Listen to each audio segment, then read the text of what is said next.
E aí, vamos fazer nosso ano bíblico? Daremos uma passada hoje no capítulo 17, 18 e 19 do livro de Juízes. No capítulo 17, estamos vendo uma geração idólatra, corrompida, onde cada um determinava o que era correto ou não. Imagina o caos, uma bagunça. O povo tinha se corrompido de tal forma que veremos nos próximos capítulos as consequências terríveis do que isso ocasionou para o povo. Olha, veremos aqui a atitude de Mica, veremos a atitude da tribo de Dan e veremos o levita com a sua concubina e todos os três envolvidos em uma tragédia. Você percebe no capítulo 17 que este homem na região montanhosa de Efraim, chamado Mica, ele roubou a própria mãe e a mãe ficou chateada, lançou uma maldição. E aí o que acontece? A fortuna que havia sido uma pequena fortuna, 1.100 ciclos de prata, era uma grana muito boa para a época. E o filho roubou a própria mãe, o Mica roubou a própria mãe. A mãe lançou uma maldição e eles tinham muito medo de maldição, daquelas coisas e tal. Eram muito temidas essas maldições pelo povo do Oriente. E aí ele ficou com receio de que essa praga lançada pela mãe o alcançasse, e Mica resolveu confessar que havia roubado a própria mãe. Ele confessou: mãe, foi eu que fiz isso e tal, esse dinheiro está comigo, eu tomei. E aí, para espanto e temor da mãe, o que havia sido uma maldição, tentou transformar em bênção. Bendito seja o Senhor, meu filho e tal, não sei o que, enfim. Na tentativa de afastar o filho da maldição que ela mesma lançou, a mãe pensou em fazer um grande feito, destinando parte daquela soma para a confecção de imagens de escultura. E aí Mica passou a ter na sua própria casa a casa de deuses, diz o verso 5. E certo dia ia passando um levita, e a gente não sabe o que é pior na história, né? Aí o levita que andava errante começou a pensar: eu vou ficar onde melhor me parecer, de acordo com o verso 9. E Mica ofereceu então a casa dos deuses, né, para ele ficar, aquele santuário com imagens e tudo mais, e que ia ter uma vida tranquila, que se ele ficasse por ali, e ele poderia oficiar ali como sacerdote. Então disse Mica: olha, sei que agora o Senhor me fará bem, e Deus não tem nada a ver com essa história, ser humano enfiando os pés pelas mãos.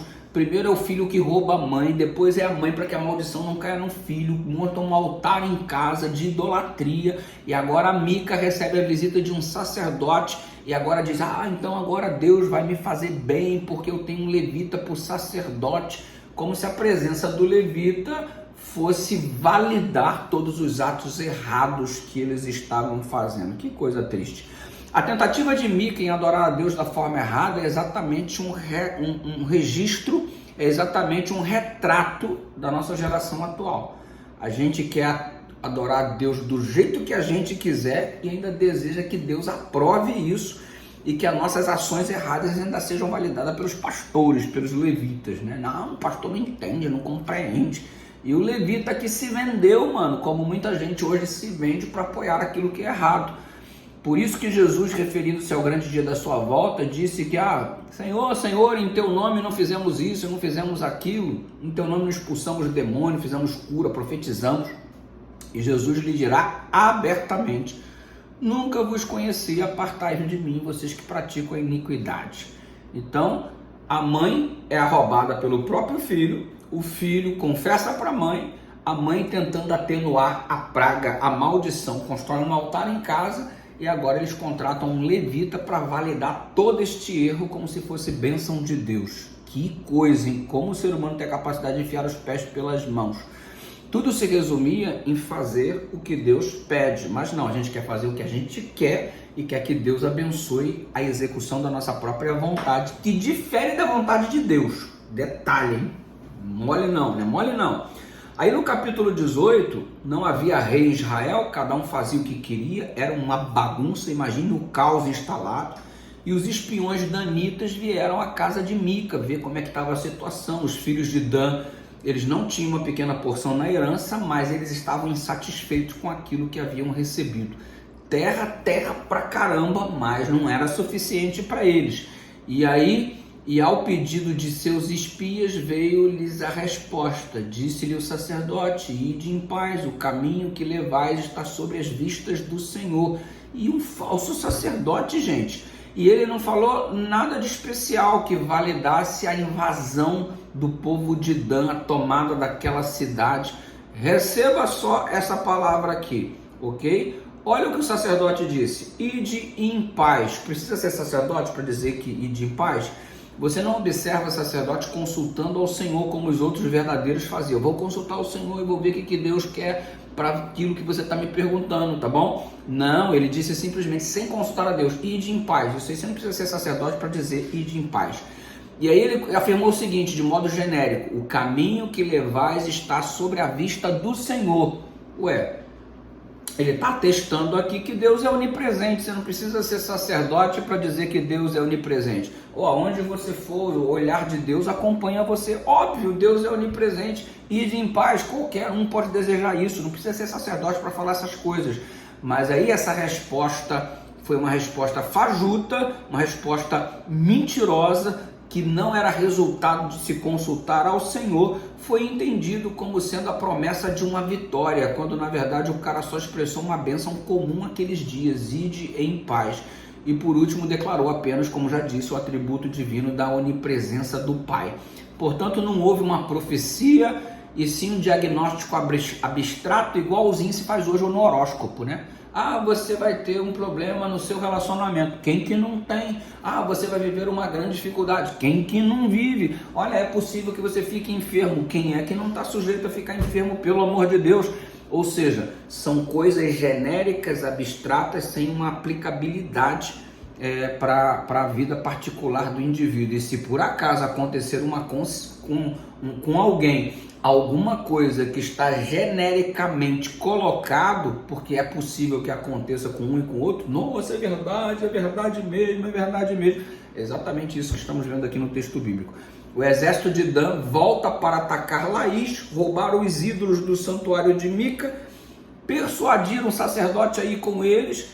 Os danitas roubaram os ídolos da casa de Mica, ofereceram ao sacerdote um cargo mais importante, mais riqueza, o que nos leva a concluir o seguinte, que aquele que era para ser o mensageiro de Deus não passava de um ambicioso charlatão. Duas formas de falsa adoração se destacam neste capítulo de hoje: a fé em palavras de falsos profetas e a fé depositada em imagens. Tragédia total. Aí renomearam a cidade de Laís após o ataque, colocaram Dan, construíram um santuário, colocaram os ídolos roubados ali. O auge da bagunça, o verso 20, o falso sacerdote se alegra por seu ato de traição. Uma bagunça. Ministra ídolos por troca de dinheiro, trai a lei de Moisés, traiu também a Mica, que havia o recebido tão bem. E você percebe todo mundo enfiando os pés pelas mãos. E você chega agora ao ápice da decadência no capítulo 19. O levita com a sua concubina. Primeiro, que o levita era um homem de Deus. Segundo, que o concubinato nunca foi o plano divino, mas havia se tornado um costume de Israel esta má prática. As mulheres concubinas não possuíam o mesmo direito das esposas, e em sua maioria era tratada como se fosse uma mercadoria, um objeto. O levita a tomou, ela o deixou e ele foi a Belém tentar trazê-la de novo. O sogro o deteve por 3 dias. Ao 4º dia, quando partia, o pai da moça insistiu, da concubina, come, dorme e tal. No 5º dia a mesma coisa, resultado, mas no 5º dia, dessa vez ele partiu. Embora estivesse declinando a noite, quando chega perto de Jebus, disse o moço a seu senhor: vamos ficar em Jebo. Ele disse: não, vamos para Gibeá ou Ramá.